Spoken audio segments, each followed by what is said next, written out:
Bubbling potion. What do we need? Let's get started. Fill the beaker with water and add 2 drops of red color into it and mix it well.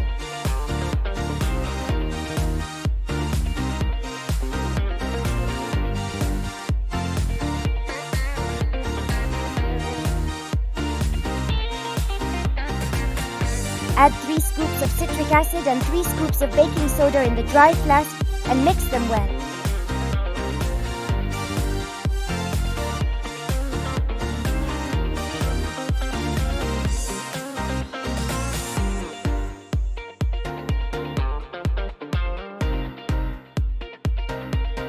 Pour the colored water into the flask. Did you see the bubbling potion? Scientific explanation. This fizz is caused by mixing citric acid with baking soda, releasing carbon dioxide in the water.